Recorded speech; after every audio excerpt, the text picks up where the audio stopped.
श्यावर रामचंद्र की जय। गुरुदेव महाराज की जय। पिछले वीडियो में चर्चा हुई थी कि सती जी भगवान शिव के साथ रह करके भी शिव जी के हृदय की बात नहीं जान पाई। कुंभज ऋषि से भगवान श्री राम की कथा सुनने के बाद भी उन्हें श्री राम जी की महिमा का ज्ञान नहीं हुआ। ध्यान देने योग्य बात यह है कि आपके हृदय की भावना ही किसी के प्रति लगाव या प्रेम पैदा करती है। भगवान शिव ने श्री राम जी की कथा को, उनके प्रसंग को, उनके चरित्र के वर्णन को ध्यान मग्न होकर के भक्ति भाव से सुना था। स्त्री स्वभाव बस चंचलता जो मन की रहती है, उसमें एकाग्रता ना होने के कारण मां सती ने उस भक्ति भाव को ग्रहण नहीं किया था। इधर भगवान श्री राम जी ने रावण के वध का मनुष्य के हाथ से मरने का वरदान ब्रह्मा ने दिया था रावण को। रावण के ऊपर कृपा करने के लिए भगवान विष्णु ने श्री राम जी के रूप में अवतार लिया। इस बीच में मैं आपको एक चीज रोकना चाहता हूं, ऐसा नहीं है कि किसी युग में एक ही अवतार हुआ है, नहीं, अनेक अनेक समय पर अनेक अनेक अवतार हुए हैं और अनेक अवतारों के बारे में कुछ कुछ हम जानते हैं, विशेष नहीं। चाहे नरसिंह अवतार रहा हो, चाहे वामन अवतार रहा हो, एक ही युग की कहानी है। परशुराम जी और राम जी एक ही युग में है। तो यह संशय तो कभी रखना ही नहीं है कि किसी युग में एक बार ही भगवान ने अवतार लिया है, नहीं। जब जिस समय जैसी अवस्था होती है, प्रभु जी उसी रूप में अवतरित होते हैं। अपने भक्तों का उद्धार करने के लिए कभी भी किसी भी रूप में आ सकते हैं। इन चीजों को अगर आपको समझना है तो एकादश रुद्र को समझना पड़ेगा, हनुमान जी को समझना पड़ेगा। जितने भी शंकर भगवान के मंदिर आज की तारीख में आप पूछते हैं, उन सब जगहों पर भगवान शिव ने अपना रूप दिखाया है, प्रकट हुए हैं। यह कहना कि एक बार ही भगवान एक युग में जन्म लिए हैं, इस पर आपको विश्वास कभी नहीं करना है। आपको यह समझना है किसी के लिए भी कहीं भी किसी भी रूप में भगवान प्रकट हो सकते हैं, बस आपको स्नेह से बुलाना है। भगवान शिव कुछ ऐसे ही व्याकुल हैं, श्री राम जी का दर्शन करना चाहते हैं। और उधर भगवान रावण वध के लिए अवतार लिए हैं। उनकी पत्नी का अपहरण हो चुका है, हरण हुआ है, और उनको खोजते हुए वन में जाते हैं लक्ष्मण जी के साथ। एक कथा बहुत संक्षेप में बता रहा हूं, आगे चल करके जब अरण्य कांड होगा तो उस कांड में आपको इसे विस्तृत तौर पर सुनने को मिलेगा। इधर भगवान शिव चिंतित हैं कि कैसे हमें भगवान राम जी का दर्शन हो जाए, व्याकुल है उनके दर्शन करने के लिए। उभय पक्ष बहुत ध्यान से सुनिए। प्रेम पारस्परिक होता है, एक तरफा तो कुछ होता ही नहीं। प्रेम तो पारस्परिक है, और यह प्रेम पारस्परिक तभी तक है जब तक हम अपनी बुद्धि नहीं लगाते हैं, गुण दोष नहीं देखते हैं। मां के प्रति अबोध पुत्र का लगाओ, पुत्र हो या पुत्री, अबोध होना चाहिए। ज्ञान होने के बाद तो वो भेद करने लगता है। बच्चा भी मां से झूठ बोलने लगता है, बहाने करने लगता है, उसके प्यार को समझता नहीं। कुछ और बड़ा हो जाता है तो ताने भी मारता है। लेकिन जब तक शिशु अबोध रहता है तब तक वो मां को देख करके रोता हुआ भी रहता है तो चुप हो जाता है। मां आ गई, कोई विघ्न बाधा भय आ गया सामने तो मां को पकड़ कर करके एकदम से समझता है कि मैं एकदम से किसी की गोद में हूं और संरक्षित हूं। भक्त को भगवान के पाने के लिए अबोध बालक के रूप में होना होगा, और कोई मार्ग नहीं है। भगवान शिव एक ऐसे अबोध बालक के रूप में हृदय से चिंतित हैं, दुखित हैं कि कैसे दर्शन हो जाए। भगवान जी गुप्त रूप से प्रकट हुए हैं और हम दर्शन करना चाहते हैं। उसी समय उन्होंने देखा कि भगवान श्री राम लक्ष्मण जी के साथ मां जानकी को ढूंढ रहे हैं। आपने सांसारिक जीवन में देखा होगा कि लोग कहते हैं कि भैया दुख के समय जो नहीं आता है साथ में वह मित्र नहीं है। भगवान शिव जी का प्रसंग सुनिए कि वो भगवान श्री राम जी को देख करके भी उनसे मिलते नहीं हैं।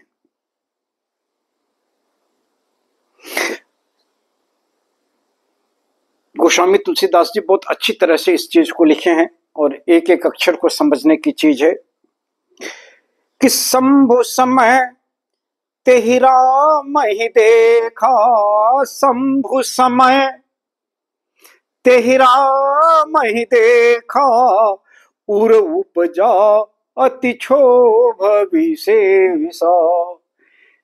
शंभु जी ने उसी समय भगवान राम को लक्ष्मण से देखा। मानव साधारण मानव के रूप में विरह वेदना से व्यथित, जिसे सुख और दुख स्पर्श ना करता हो, जो इन चीजों के, इंद्रियों के अनुभव की चीजों के परे हो, उसे पत्नी विरह कैसे हो सकता है। लेकिन सांसारिक जीवन, भगवान राम मर्यादित हैं, मर्यादा में रहते हैं। मानव जीवन के संपूर्ण घटनाएं, दुख सुख विरह वियोग संयोग मिलन खुशियां, इस सब चीजों का अनुभव भगवान श्री राम जी के जीवन में वैसे ही होता है जैसे एक साधारण मनुष्य के जीवन में होता है। इसलिए भगवान श्री राम के चरित्र के बारे में जब सुना जाए या कहा जाए तो एकदम से आप अपनी लीला समझ करके करें। वो सुख दुख का अनुभव वैसे ही राम जी करते हैं, वैसे ही उन्हें क्रोध आता है, वैसे ही क्षमा करते हैं जैसे हम साधारण मनुष्य करते हैं। आपके ही जीवन को जिया है श्री राम जी ने। श्री राम के जीवन से, श्री राम प्रभु जी के जीवन से आप केवल यह सीख सकते हैं कि विषम परिस्थितियां, विपरीत वातावरण, दुख सुख विरह वियोग, इन सब चीजों को सहना चाहिए, धैर्य पूर्वक सहना चाहिए और धैर्य पूर्वक सहते हुए केवल और केवल कर्म करना चाहिए।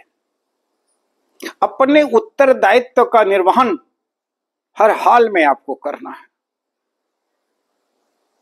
भगवान शिव ने राम जी को इस वियोग अवस्था में देखा, दुखी अवस्था में देखा।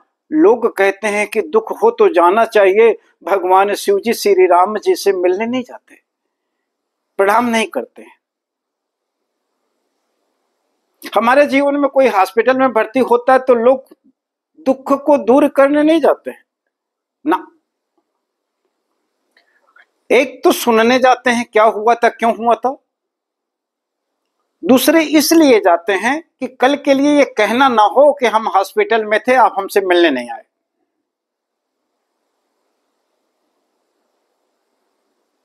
मान्यवर, जिस दिन हम जीवन में यह जान जाएंगे कि अगर मेरा मित्र हॉस्पिटल में एडमिट है तो मुझे करना क्या है, देखने जाने और फल ले जाने से बेहतर क्या कर सकता हूं मैं।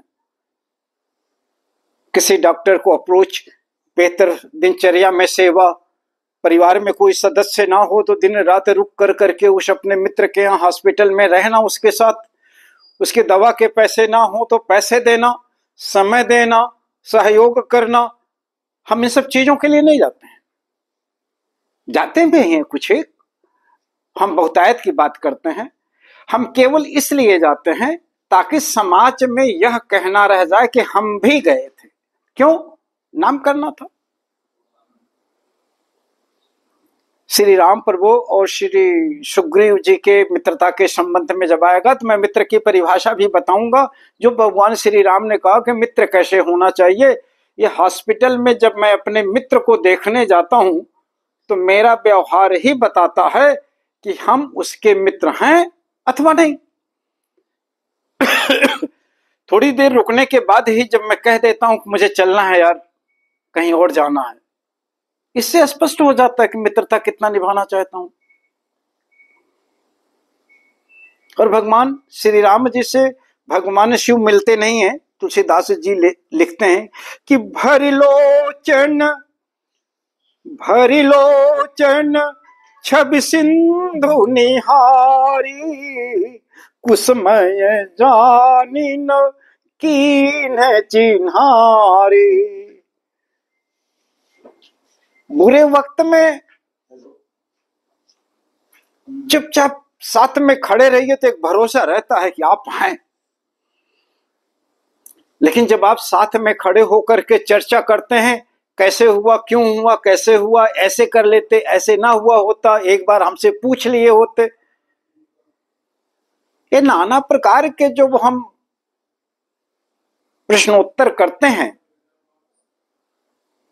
मेरी समझ से श्री रामचरितमानस का यह प्रसंग हमको कहता है कि आप शांत रहना सीखें, चुपचाप रहें, आप निगाह रखें कि आपकी कहां जरूरत है।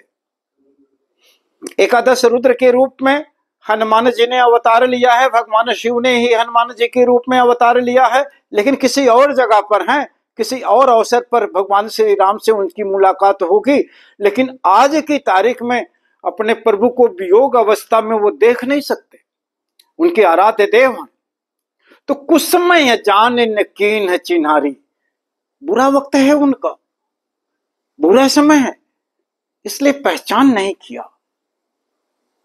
लेकिन एक चीज तो किया उन्होंने कि भरी लोचन, जो अथाह प्रेम करता होगा किसी को, वह उसे केवल एक टक देख कर करके तृप्त हो जाता है। और इसका अनुभव करना हो तो राधा कृष्ण के प्रेम को देखना होगा कि कैसे एक दूसरे को देख करके तृप्त हो जाते हैं। भगवान शिव सात्विक प्रेम, भगवान श्री राम जी ने सीता के संबंध में ऐसा कहा है कि तत्व प्रेम कर मन और तोरा, जानत प्रिया एक मन मोरा। भगवान हनुमान जी के साथ जब खबर भेजते हैं उस समय कहा है कि तत्व प्रेम कर, प्रेम का तत्व होता है जब हम किसी को अंतर मन में स्मरण करते रहते हैं, भक्त भगवान को करते हैं। एक अवसर ऐसा भी आता है भक्तों के जीवन में जब वो हवन यज्ञ जाप नहीं करते हैं, आंख मूंदे करके केवल बैठ जाते हैं उनका ध्यान कर करके। सुतीक्ष्ण महाराज ने किया था, कोई पूजा नहीं, कोई पाठ नहीं, विवल होकर के भगवान श्री राम के दर्शन के लिए विकल होकर के अंतर ध्यान कर करके अपने कुटी के बाहर बैठ गए। भगवान श्री राम जी को उनके हृदय में प्रकट होना पड़ा। अलौकिक होता है यह प्रेम, और यही प्रेम भगवान शंभु शिव जी के पास है कि भरी लोचन। तो जब वो भगवान श्री राम को देख रहे थे तो केवल उनके अलावा कोई उन्हें और नहीं दिखाई दे रहा था। तो भरी लोचन छवि सिंधु निहारी, कुसमय जानी न कीन चिन्हारी। मिले नहीं उनसे, लेकिन उनका दर्शन, भरपूर दर्शन किया, और दर्शन कर करके प्रेममय हो गए। जब हम किसी के प्रेम में खो जाते हैं तो जिसके प्रेम में खो जाते हैं उसी के मय हो जाते हैं। भगवान शिव इस समय राममय हो चुके थे। शायद वह सुख का वर्णन भगवान शिव नहीं कर सकते, और इसका किया भी नहीं है।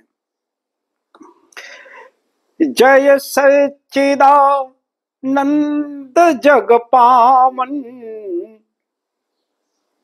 भगवान श्री राम दुखित हैं, विरह में हैं, और भगवान शिव उन्हें सच्चिदानंद, सतचित आनंद, हमेशा आनंद में रहने वाले प्रभु को जब ऐसा कहते हैं कि जय सच्चिदानंद जग पावन,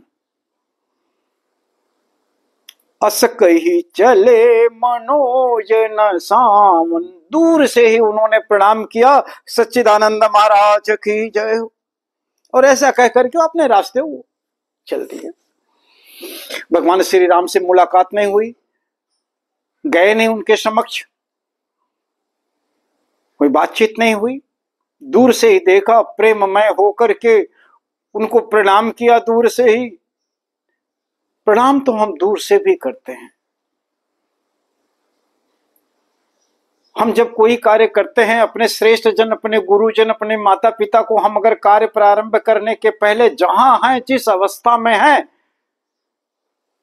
उसी अवस्था में अगर प्रणाम कर लेते हैं तो मेरे कार्य की 50% से अधिक संपूर्णता की गारंटी हो जाती है। क्योंकि जब आपने जिसे प्रणाम किया है उसका आशीर्वाद आपके साथ हो जाता है, उसका ध्यान होना ही आपकी जीत का प्रमाण है। भगवान शिव ने श्री राम जी को सच्चिदानंद कह करके प्रणाम किया है, और यह सुख तो हम भी जीवन में ले सकते हैं। सुबह शाम रात कोई कार्य करते हुए अपने माँ बाप, अपने गुरु, अपने श्रेष्ठ जनों को याद तो हम दिन में एक बार कर ही सकते हैं, और उसका परिणाम अच्छा ही मिलेगा हमारे जीवन में। श्री राम जी को प्रणाम करने के बाद भगवान शिव बहुत ही प्रसन्नचित हो गए, मगन होकर के चलने लगे। उनकी चाल, उनके चेहरे की चमक, उनका शरीर पुलकित हो उठा था। काश ऐसा प्रेम कभी हम भी अपने जीवन में पाएं कि जिसे हम प्रेम करें और हम उसको देख करके पुलकित हो जाएं। इतना निष्पाप तो हम कभी हो ही नहीं पाते। जैसे बच्चा होता है, बैठे बैठा है, अपने माँ को देखता है तो एकदम पुलकित हो जाता है, खिलखिला के हंस उठता है। हम तो ज्ञानी हो गए, तब से द्वेष भावना इतनी फैल गई कि हम पुलकित होना ही भूल गए। और मां सती पीछे से चल रही हूं, देख रही है, अचानक भगवान शिव को हो क्या गया, इतने प्रसन्न कैसे हो गए, इनके शरीर में ऐसा कैसे बदलाव आ गया, ये तो पुलकित हो गए, ऐसा क्या हो गया, क्या देख लिए, क्या सोच रहे हैं। और मां सती कहती हैं इसको देख करके कि शंकर जगत बंदे जगदीशा, यह संसार भगवान शिव को प्रणाम करता है, जगत बंदनीय है। मनुष्य, देवता, नर, नाग सभी तो भगवान शिव को प्रणाम करते हैं। ये कैसे किसी राजकुमार को प्रणाम करके इतना प्रसन्न हो सकते हैं?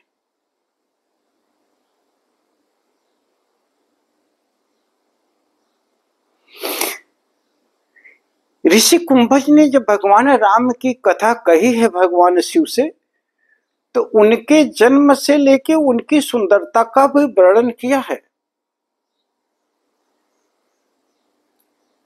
और बाल रूप से लेकर के युवावस्था तक के जब उनके रूप का वर्णन किया है, तो वह रूप मां सती ने ध्यान से सुना नहीं होगा। नहीं तो इस राजकुमार श्री राम जी जो राजकुमार के वेशभूषा में है, यह वर्णन तो कुंभज ऋषि ने किया ही है, रामचरित ही तो सुना रहे थे।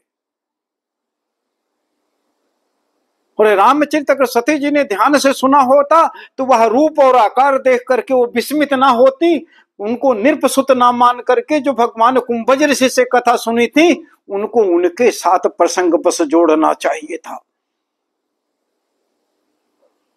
अगर जोड़ ली होती तो भगवान शिव जैसे मग्न हुए थे खुशी से, वैसे वह भी खुशी से मग्न हो जाती।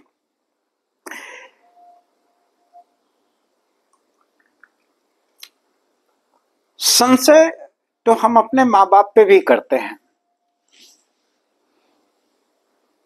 और यह संशय की कड़ी हमसे कभी छूटती नहीं है। यही शायद मोह है। यही शायद अज्ञानता है। संशय विनाश की राह पर ले जाता है।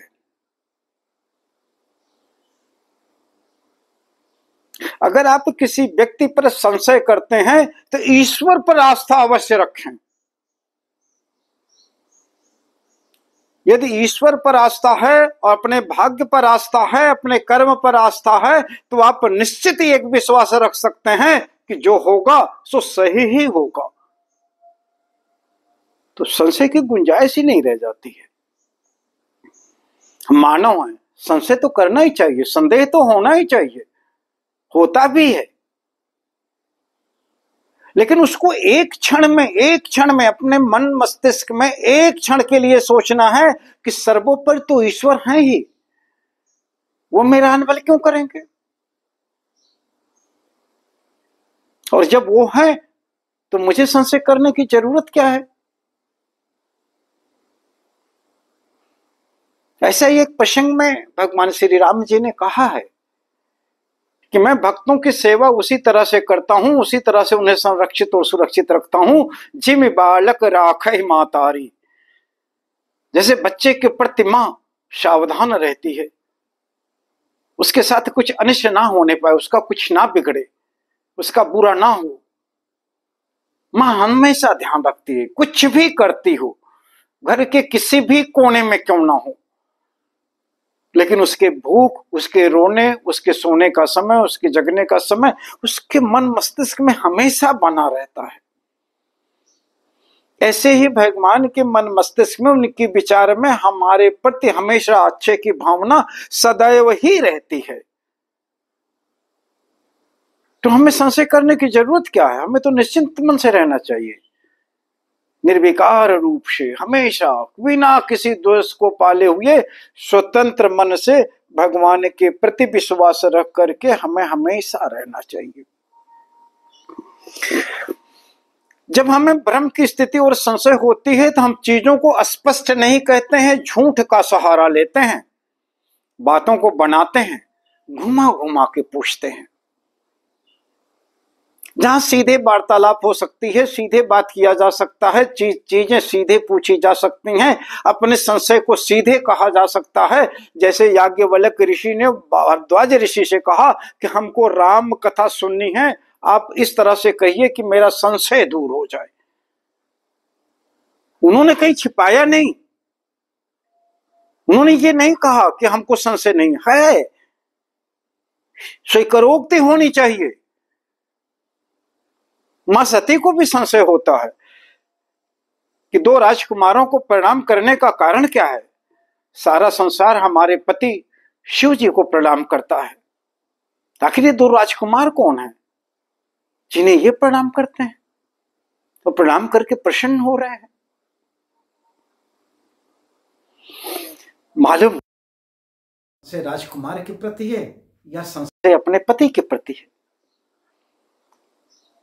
अगर पति ने किसी को प्रणाम कर भी लिया तो श्रेष्ठ ही होगा। अपने पति की बुद्धि पर तो विश्वास रखना चाहिए, अपने पति के कर्म पर तो विश्वास करना चाहिए था, लेकिन यह संशय विश्वास ही तो मिटाता है। इसलिए जब कभी आपके मन में किसी के प्रति संशय हो, स्पष्ट रूप से खुल के पूछिए कि मुझे आपके बारे में यह संशय है, ये मेरी गलती है, लेकिन मेरे संशय को दूर करिए प्रभु। मां सती भी ऐसे पूछ सकती थी, लेकिन ऐसा उन्होंने पूछा नहीं, उन्होंने बात को घुमा के पूछा।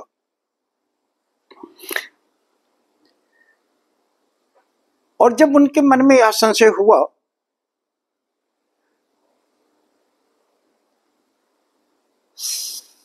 सबसे बड़ा तो संशय यही होता है कि भगवान शिव जी ने जिनको प्रणाम किया, सर्वज्ञ हैं भगवान शिव जी, सब कुछ जानते हैं। अगर ये सती जी को ये पता है कि सब कुछ ये जानते हैं, तो उनके की हुई चीज पर, उनके द्वारा किए हुए प्रणाम पर, या उनके द्वारा किसी को दिए गए सम्मान पर संशय नहीं होना चाहिए था। सहगामिनी होके उन्हें भी प्रणाम कर लेना चाहिए था। भगवान शिव ने उनके संशय को समझ कर करके नारी स्वभाव के बारे में कहा कि सुनहु सती तव नारी स्वभाव, सुनहु सती तव नारी स्वभाव, संशय उर न धरिय से काऊ। हे सती, साधारण नारियों की तरह अपने हृदय में संशय ना रखो। कितना मधुर संभाषण है भगवान शिव का अपनी पत्नी के प्रति। भगवान शिव मां सती से कहते हैं कि आप नारी स्वभाव के वशीभूत होकर संशय ना रखो सती। हम जिन्हें सच्चिदानंद कहे हैं वही मेरे इष्ट देव हैं, मैं उन्हीं को भजता हूं, वही मेरे इष्ट देव हैं। जासु कथा कुंभज ऋषि गाई, भक्ति जासु मैं जी नहीं सुनाई, सोई मम इष्ट देव रघुवीरा। जिनकी कथा कुंभज ऋषि ने मुझे कही और जिनकी भक्ति के बारे में मैंने कुंभज ऋषि को बताया, तो सती जी वही हमारे इष्ट देव हैं जिन्हें मैंने प्रणाम किया है, जिन्हें सदा हमेशा मुनि लोग सेवा करते हैं, जिनकी पूजा करते हैं, जिनको प्रणाम करते हैं। हे सती, हमारे इष्ट देव हैं जिन्हें मैंने प्रणाम किया है, इसलिए संशय ना लाइए। जब जीवन में कुछ विघटित होने वाला रहता ना, तो आदमी अपने मार्ग से विचलित तो होता ही है, तो कोई क्यों ना हो। जब आपका स्वभाव बुरा हो जाए, अपने प्रियजन आपको बुरे लगने लगे, जब अपने ही माता पिता गुरु और श्रेष्ठ जनों में द्वेष दिखाई देने लगे, तो आप समझिए कि आपका बुरा समय आ गया है, कोई नहीं बचा सकता। इसका समय टालने का मात्र एक तरीका है, मात्र एक तरीका, कि अपने श्रेष्ठ जन गुरुजन माता पिता के प्रति यदि द्वेष भावना आ जाती है तो उनके ही पास जाइए, उनके ही चरणों में गिर करके क्षमा याचना करिए, वही आपको बदल सकते हैं, अन्यथा तो भगवान भी नहीं बदलेगा। जिनके प्रति आपने द्वेष भावना पाली है, क्षमा याचना तो आपको वही करना पड़ेगा। और अगर इस क्षमा याचना से आप कतराते हैं, अपने द्वेष को स्वीकार करने से आप भागते हैं, तो आने वाले दिनों में बहुत ही कठिन परिणाम भोगेंगे आप। आगे की कथा में हम बताएंगे शिव जी की बात को सती जी के ना मानने पर सती के जीवन में क्या क्या घटित होता है। हमको सीखना होगा इस प्रसंग से कि अगर मैं अपने पति, अपने पिता, अपने माता, अपने गुरु, अपने श्रेष्ठ जनों के प्रति, उनकी कही हुई बातों के प्रति यदि मैं द्वेष भावना पालता हूं या मैं उसकी सत्यता की पुष्टि अदरवाइज दूसरे रूपों में करना चाहता हूं, तो यकीन मानिए इसके परिणाम भयावह होंगे।